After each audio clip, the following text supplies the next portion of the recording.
I was on my third day back from a business trip when I noticed something off. I'd returned early, thinking a surprise visit might be the perfect way to reconnect. As I walked in, the house felt different. There was an odd mix of silence and tension in the air. I figured she was probably just busy with work stuff, but something was nagging at me. While I was unpacking, I received a call from our neighbor, Mike. He sounded jittery, like he was hiding something. He mumbled something about accidents and things not being as they seemed. Before I could ask more, he abruptly hung up. That wasn't his usual manner at all, and it sent my mind racing. I started to retrace her recent actions. Browsing through her tablet, I stumbled upon an open email draft addressed to someone I didn't recognize. The subject line read "Our next step." My heart pounded as I pieced together that it wasn't just innocent flirtation, it was something much deeper. I couldn't help but wonder what other secrets lay hidden in plain sight. I couldn't keep the doubt bottled up any longer.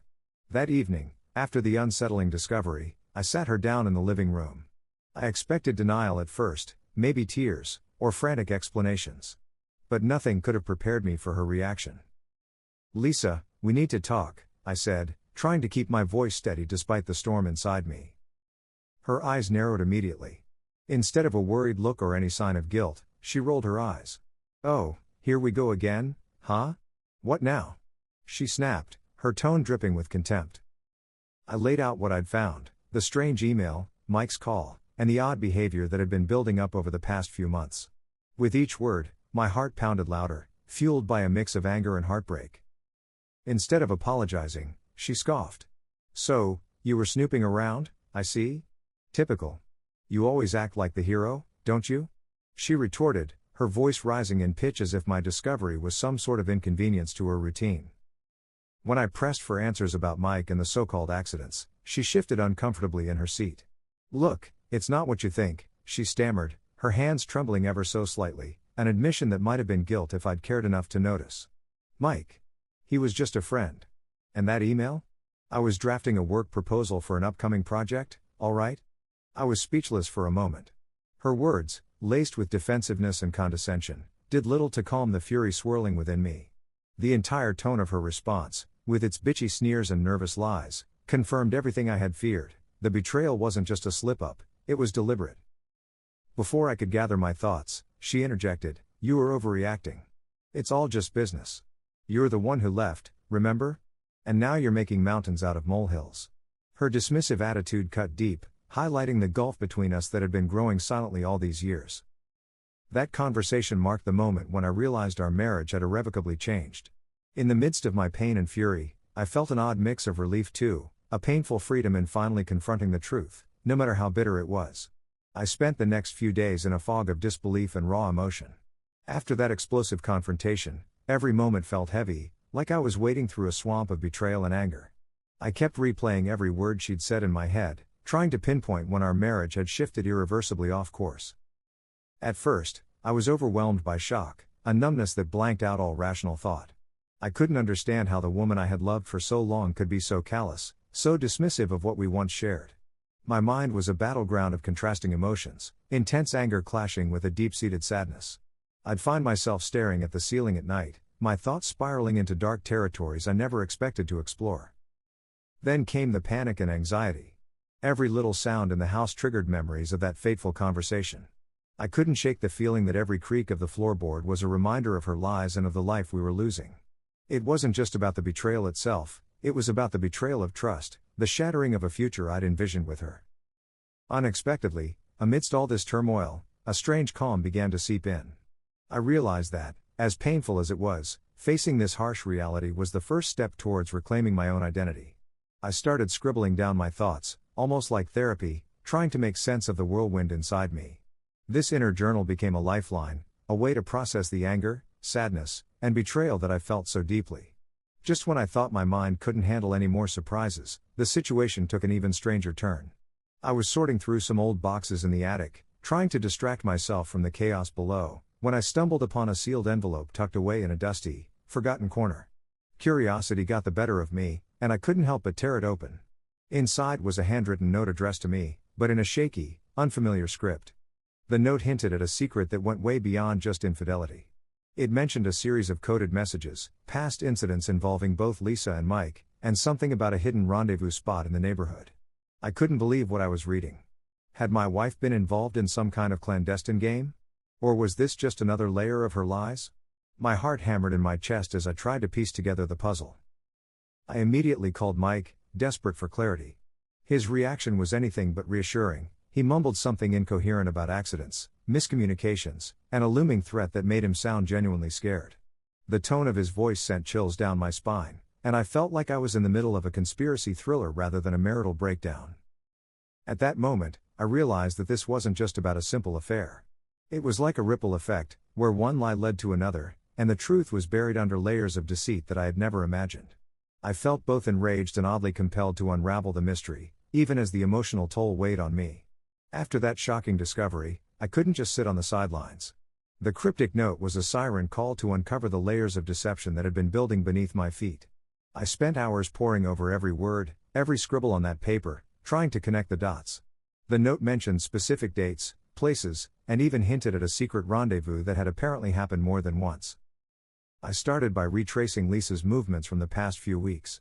Late-night texts, unexplained absences, and hushed phone calls began to paint a different picture of our life together, one where my wife was entangled in a web of secrets I had never suspected. I decided to dig deeper into her digital world, looking for any clues that could corroborate the mysterious message. It wasn't long before I discovered a series of deleted messages in her email and phone history. Some of them referenced a midnight meeting and urgent matters with someone unnamed. The more I uncovered, the more it felt like I was living in a twisted detective novel. I even managed to recover a blurry photo of what appeared to be a clandestine meeting spot behind the neighbor's house, where Lisa and Mike might have met.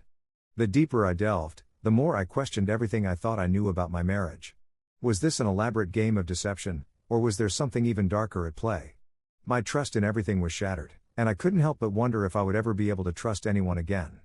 I couldn't let the unanswered questions simmer any longer. The mystery was eating me alive, and I had to confront Mike head-on. Late one night, I decided to pay him a visit. I knew it was risky, but at this point, I had nothing left to lose. When I knocked on his door, Mike opened it with that same jittery look I remembered from before. There was a moment of tense silence before he stepped aside to let me in. The atmosphere was heavy, almost suffocating, as if the walls themselves were aware of the secrets they held. "Mike, we need to talk," I said bluntly, my voice echoing my own rising tension. He tried to dodge my gaze, mumbling, "Look, man, I don't want any trouble. But I wasn't here for pleasantries, I needed answers." I asked him directly about the note, the meetings, and his connection to Lisa. His initial response was a nervous laugh, as if he thought I was joking. "The note? That's all just misunderstandings, buddy," he stuttered, clearly caught off guard by my forthrightness. He started to provide a jumble of excuses that didn't add up, a classic deflection that only fueled my suspicions. As the conversation grew more heated, his evasiveness became impossible to ignore. Every time I pressed for details, he shifted uncomfortably or changed the subject, hinting at threats and shady business dealings that left me both confused and alarmed. It was like every word he spoke was a half-truth, tangled up with lies that made the situation feel even more dangerous. Walking away from that conversation, I felt more betrayed than ever. The dual sting of my wife's infidelity and Mike's evasiveness left me reeling. I realized that this wasn't a simple case of cheating, it was a labyrinth of deceit that I was now unwillingly entangled in. After leaving Mike's place, I felt like I was walking out of a bad movie, everything was off, and I was trapped in the middle of a plot that kept twisting. That night, as I was heading back home, my phone buzzed with a text message. It wasn't from Lisa or any friend, it was from an unknown number. The message was terse: "Stop digging or you'll regret it." My blood ran cold. I couldn't help but wonder, who was warning me, and what exactly was I meddling in? The tension didn't subside in the following days. Instead, I found myself keeping a close eye on every conversation, every text message, and every odd glance from the neighbors. I started asking around subtly, talking to a couple of trusted friends in the neighborhood. One of them, a longtime acquaintance of Mike, hinted that things were much more complicated than just a secret affair. According to him, Mike had been involved in some unsavory business dealings, and Lisa might have been caught up in it all, whether she knew it or not, I couldn't tell. I went back home and combed through every piece of evidence I had, the cryptic note, her phone records, and even the deleted messages I'd managed to recover. Each piece seemed to point to an even deeper web of lies than I'd imagined. The more I uncovered, the more I felt like I was living in a suspense thriller, where the stakes were far beyond a mere betrayal. There were hints of financial irregularities, mysterious meetings, and even the suggestion that someone else was watching our every move. The mixture of fear, anger, and betrayal was overwhelming. It wasn't just about Lisa's infidelity anymore, it was about how the whole situation had spiraled into something dangerous, with unexpected players pulling the strings behind the scenes. Every shadow and every silence in our once familiar neighborhood now felt like a signal that I wasn't alone in this. Things escalated fast after that ominous text. One evening, as I sat in my car parked outside our home, I noticed a black SUV slowly trailing me. At first, I brushed it off as a coincidence, maybe just someone heading in the same direction. But the vehicle kept pace no matter how I changed lanes or took alternate routes. My heart pounded, and every instinct told me I was being watched. I eventually pulled into a nearly deserted parking lot and waited, my mind racing with possibilities. The SUV circled the block a couple more times before parking a few spaces away. I couldn't tell if this was a setup or a warning, but I knew I was in deep trouble. That night, sleep was a luxury I couldn't afford. The next day, I received a call from an unknown number. The voice on the other end was cold, almost robotic. "Stop your investigation if you value your safety." I hung up immediately, my palms sweating. The stakes had just skyrocketed from personal betrayal to a potentially dangerous game. Desperate for answers, I decided to reach out to someone I trusted from my office, a former colleague who had once dealt with corporate espionage. He advised me to document every encounter, every call, and even every shadow I spotted following me. Meanwhile, I found more disturbing clues at home. Subtle signs that someone had been rifling through our personal files and even a missing envelope from our locked drawer. In the midst of this chaos, I couldn't help but feel like I'd stepped into a world where my personal betrayal was just the tip of a much darker iceberg. This wasn't just about infidelity anymore, it was about a dangerous web of secrets and threats that I had unwittingly stumbled into. That fateful evening, as I sat alone in the dark of my study, the full weight of the situation finally hit me. I'd been juggling betrayal, deceit, and dangerous warnings like they were pieces in a twisted puzzle, but now, it was clear, I wasn't just dealing with a cheating wife and a shady neighbor anymore. I was tangled in a trap with stakes that could cost me everything. As I reviewed every odd detail, the furtive glances, the mysterious messages, the black SUV tailing me, I realized that the game was far bigger than personal heartbreak. I was being manipulated by forces I barely understood, and my life was at risk. The adrenaline hit, and in that charged moment, I was forced to make a decision. I could either run and hide, or confront the mess head on. Anger had fueled me for months, but now a cold, calculated resolve began to form. I decided I wasn't going to be a victim in this narrative. The betrayal stung, yes, but it also lit a fire inside me, a need for clarity and, if necessary, retribution. I knew the dangers of diving deeper, but I couldn't let fear silence me either.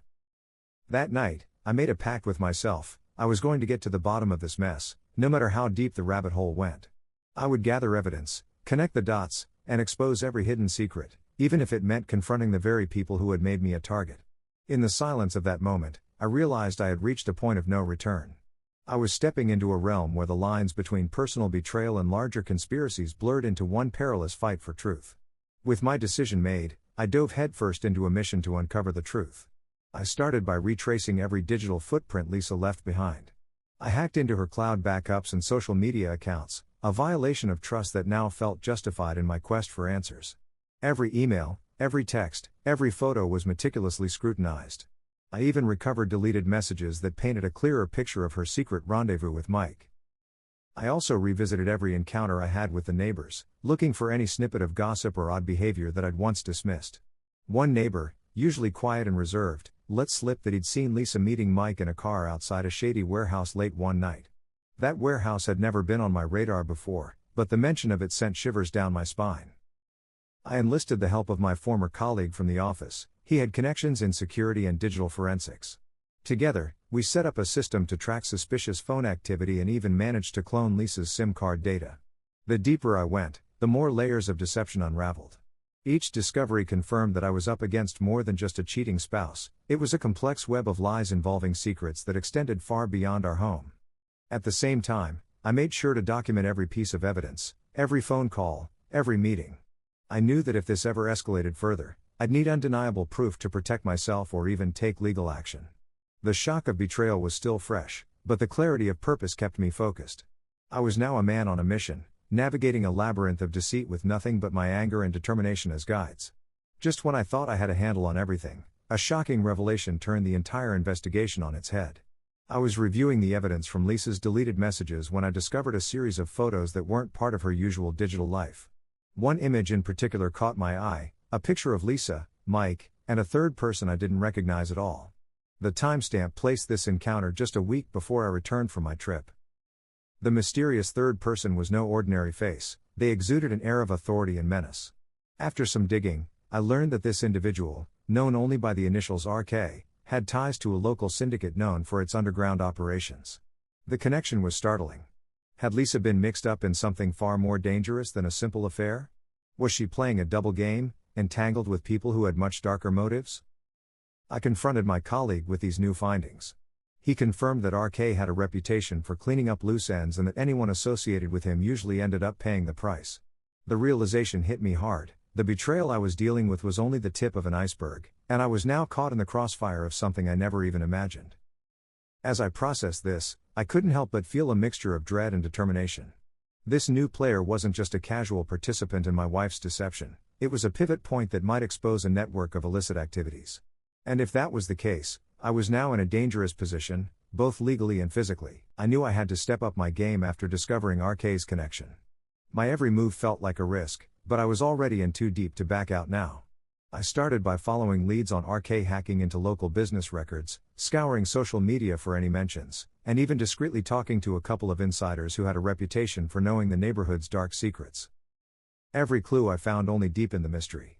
RK wasn't just a random associate, he was at the heart of an intricate network of criminal activities that had somehow intersected with my wife's betrayal. I felt like I was living in a noir thriller, where every shadow held a secret and every whispered rumor could be a prelude to danger. I arranged a meeting with one of my newfound contacts, a guy who used to work for the syndicate. He was nervous, twitchy even, but he agreed to share what he knew in a deserted diner late one night.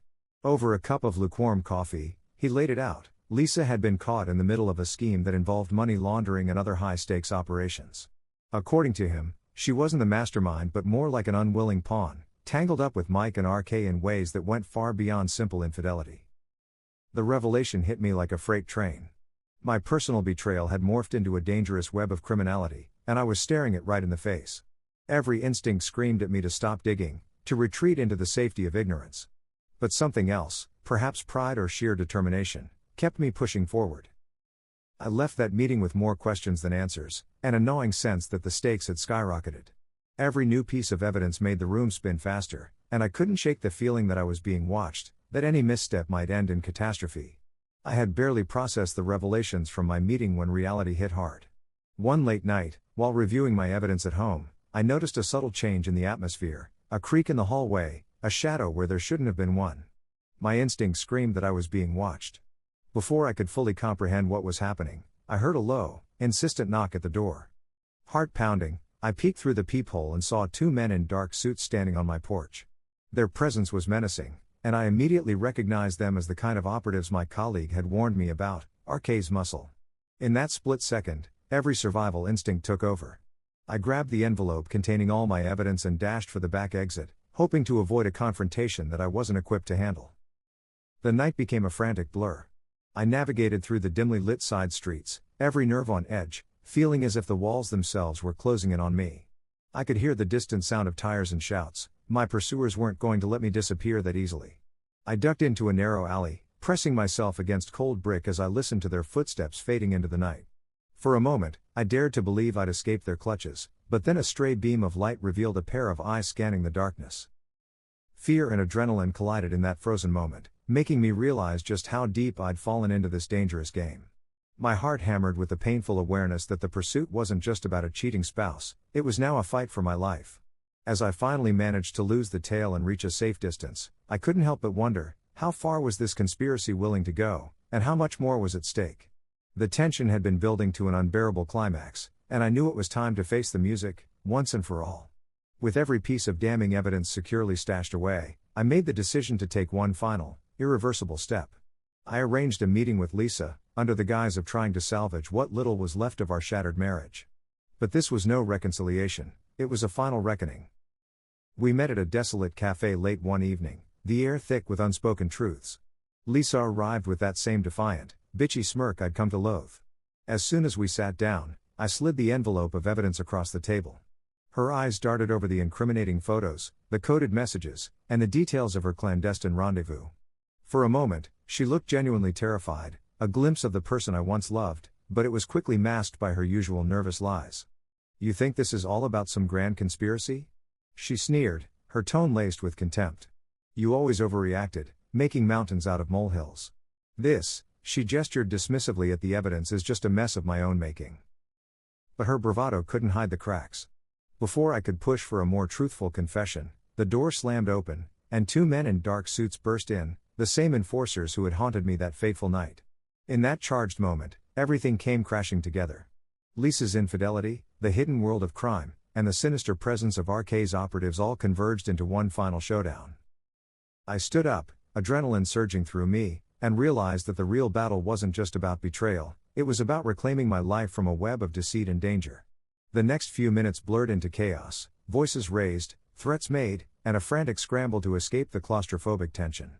Somehow, amid the turmoil, I managed to seize control of the situation. I dialed my colleague one last time, and within minutes, backup arrived, just in time to defuse the immediate threat. In the aftermath, as the enforcers were escorted away by authorities and Lisa's carefully constructed lies began to crumble, I felt a bittersweet mix of vindication and sorrow. I had uncovered a labyrinth of betrayal and criminal intrigue, and while I couldn't undo the damage to our marriage, I had reclaimed my sense of self. The final reckoning wasn't about revenge, it was about finding the strength to walk away from a life built on deceit and rebuilding something genuine. Looking back, I realize that sometimes the darkest betrayals force us to confront our inner demons, but they also give us the chance to rebuild from the ruins. This saga ended not with an explosive climax but with a quiet determination to forge a new beginning, one where trust is earned, and honesty is non-negotiable.